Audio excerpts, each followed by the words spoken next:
I'm Kayla. Hey, I'm Chisa. We are the founders of Pedul. We're a scholarship marketplace where students can apply to thousands of scholarships with one application. We work with different individuals, organizations, celebrities, and corporations to use scholarships to their strategic needs, easily create and manage them with our CRM platform, and really just make the world a better place. Yep. So you're going to check us out on Passage to Profit. Tune in every Sunday at 8 p.m. WOR 710. Check it out.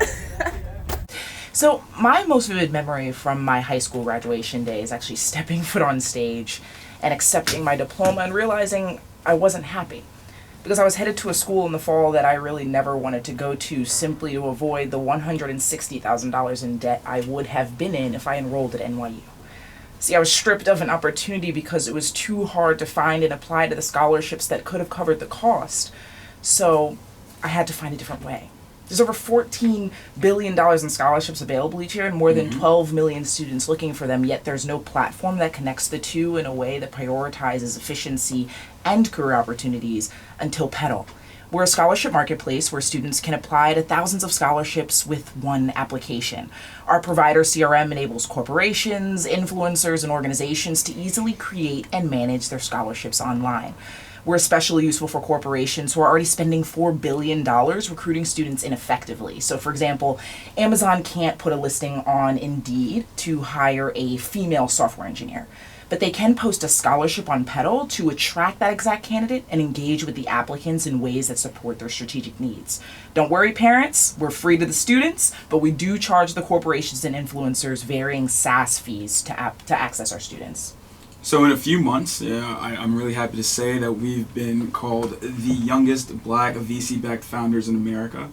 And we've been able to accrue over 2 million views across social platforms that we were able to turn into almost 500,000 signups to our wait list. And now that our application's actually live, we're doing 30% month over month, and we were able to achieve the first set of that 500,000 with $0 marketing fee.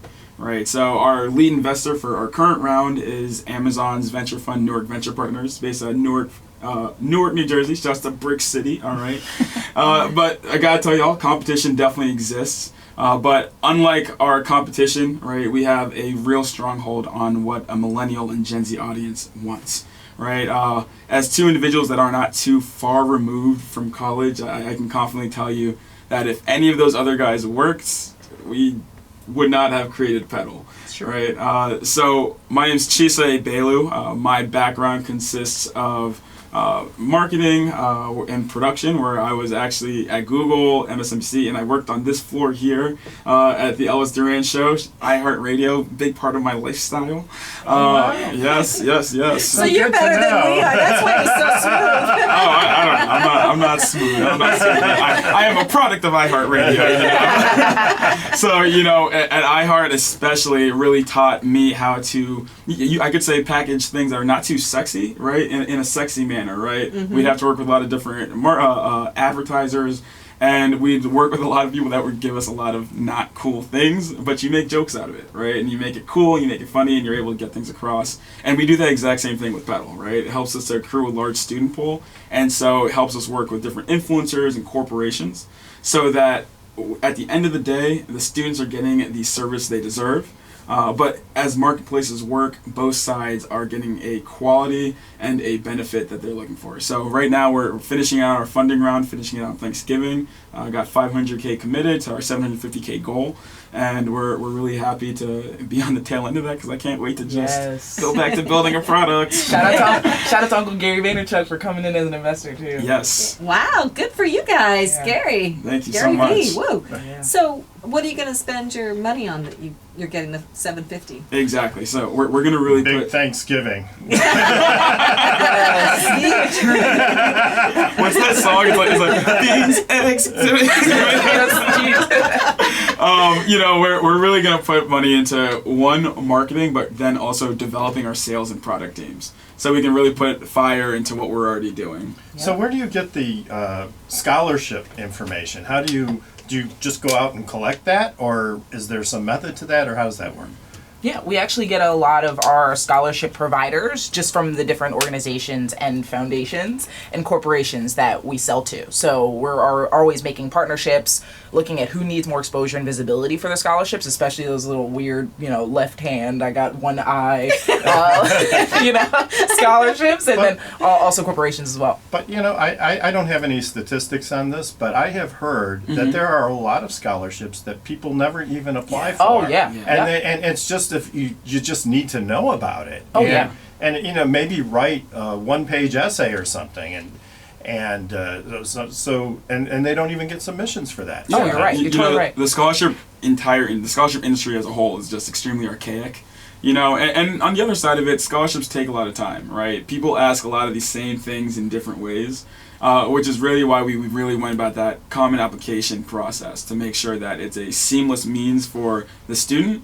But as a foundation, organization, celebrity, or corporation, they're getting what they need out of it as well. Well, to get to Kayla's point for a minute, so do you help the students find the right one to apply to as well? Can you do like keyword searches or something? So we actually use AI matching technology to match those students with the scholarships they're eligible for, so they'll never see a scholarship on our site that they're not actually eligible to apply to. Now, you talked about $160,000 in debt after you graduated college. So what did you do? Is this your business? And when did you, I know I'm asking you a lot of things, but a lot of questions have gone through my head since you guys are amazingly started speaking. You're brilliant. I think this is a wonderful platform. Thank you. I wish I knew about it when my son went to PACE, 10 years ago. Spending a lot of money, and I think I'm still paying for student loans. I think.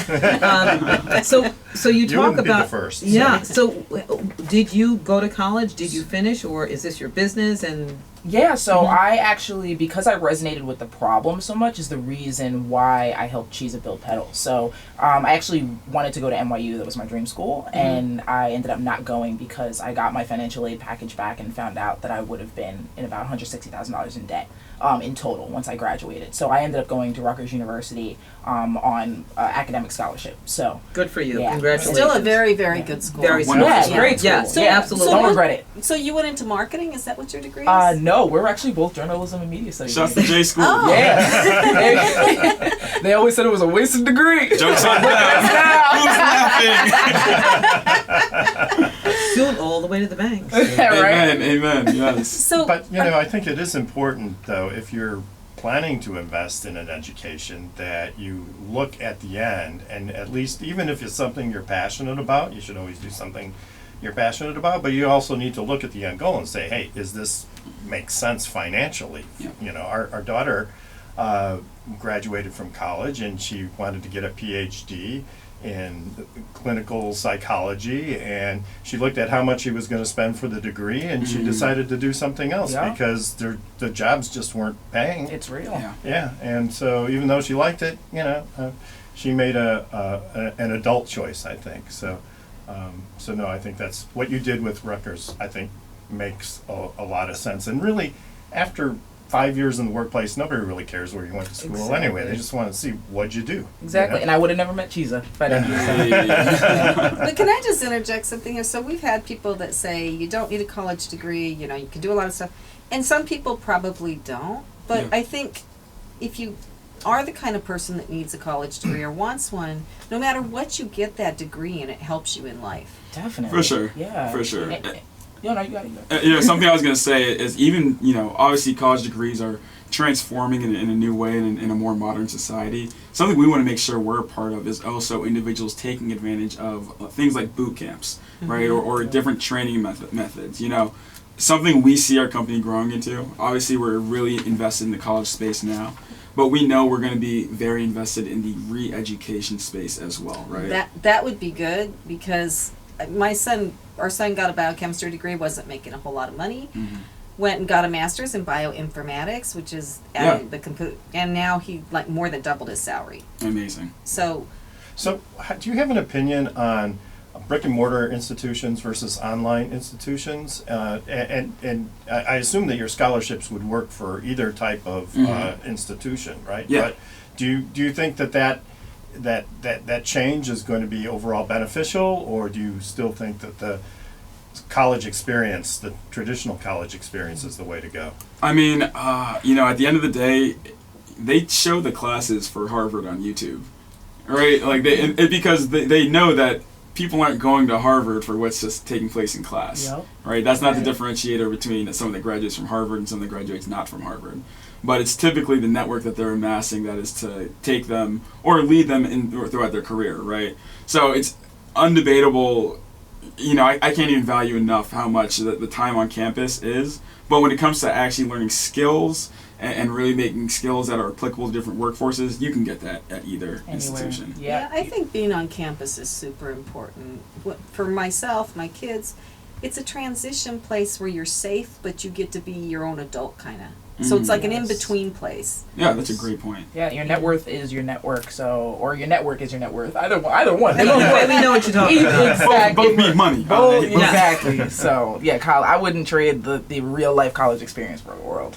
So what's the business model now for your project? How do you guys make money on this? Great question. Yeah, great question. So we do not charge students at all. We want it to be free to them. But we do charge corporations, influencers, organizations, or any individual who wants to create a scholarship on our platform, varying SaaS subscription fees. So that could range, for an enterprise client, anywhere between $100,000 and $250,000 a year. So when we work with these corporations, we're using them on the basis, or better said, they're using us on the basis of HR, sourcing students, developing, because with these scholarships, they're also able to allocate training modules and coaching curriculum, which helps decrease that skills gap between senior year and the first day on the job, right? Oh, yeah. And in a more, I'm not ragging on millennials, I'm one of them, right? But obviously we know it's more current culture now to be at a workplace 2-3 years and then you're moving on. And it's been cited that it takes sometimes 2 to 3 years for an employee to be fully productive. So it's that much more important for an employee to be trained and efficient by the time they get there, as opposed to learning on the job everything. So a big part of your business model is working with large employers and helping them identify good potential candidates, and then the employer gives out a number of scholarships. They see what happens at the end of the degree process. They may hire some of these people, and they have a direct connection with people who are already, top performers. Yeah, definitely. And I'm sorry. And how did these investors find out about you? What was your marketing strategy in order to get all of the funding that you're getting? You're getting over $700,000 come November, right? Is that what you're hoping for? Yes, ma'am. How did you get these investors to invest? What was your marketing man. strategy? Can't wait. Journalism. Shout out to the JMS. Yeah, journals What and did you media do? studies. I mean, it was a process. We 100% learned this thing the hard way. Yeah. Like we always joke all the time that we went to the hardest business school in the world, which is just life. The streets. Yeah, the business school to the streets, man. And pretty much what happened was we first and foremost had to figure out who the main players were in the game. Figure out once again our network, who we had accessibility and access to. Getting the important intros that mattered, putting ourselves out there as much as possible. We do a lot of LinkedIn posts. Hey, follow us on LinkedIn. We do a lot of LinkedIn posts. People know what's going on with us, right? We're definitely going to put this on LinkedIn later today.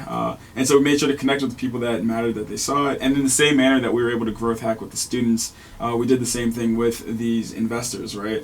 So that we could have their information about it, make sure that they're seeing everything we're doing, but also making sure, something I learned here at iHeart, that we're cultivating the message that we're sending out to them, right? And then a lot of networking, a lot of events, a lot of meetings, a lot of phone calls to get to the right people, and then marketing ourselves in a manner that they felt was applicable to put money on it. Yeah, do not undervalue social currency.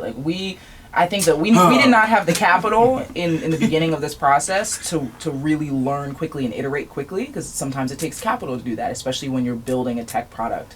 But what we did for the last 2 years was build solid relationships that now we're cashing in on. And that was one of the, and also going out. When Chisa says go out and get your name out there, do it. There was a day, I'm sorry, Cooney, I love you, but I snuck into a Cooney event that was only for Cooney students that Gary Vaynerchuk was at. And Gary Vaynerchuk said, okay, I'm going to take Q&A, and I was the first one on the mic, and I said, screw this Q&A, I want to shadow you for a day. And he said, nobody else asked that question, but I will take you up on it. And that was one of the reasons that opened up that door for us to get that investment later down the line. Wow, that was bold. That was bold. Yes. So you just got to get your name out there. You gotta want it. Yeah. You gotta want it. You gotta You gotta want it. You got to. Yeah. So- Absolutely, for sure. And I want to keep going, but unfortunately, we're coming to the end of our segment No. here. Oh no! But I want to So say thank you so much. So, Pedal. Yes, Oh Pedul. yes, Pedul spelled Pedul. And why do we spell it like that, Chisa? Because EDU education is at the middle of everything we do, and we believe education is the bridge between P, purpose, and L, life. Pedal. When is your product going to go live again? They can use It's it live. right now. You can use it now. You can use it right Yeah. now. And Use what it is the right now. website? Again? www.pedul.com. .com.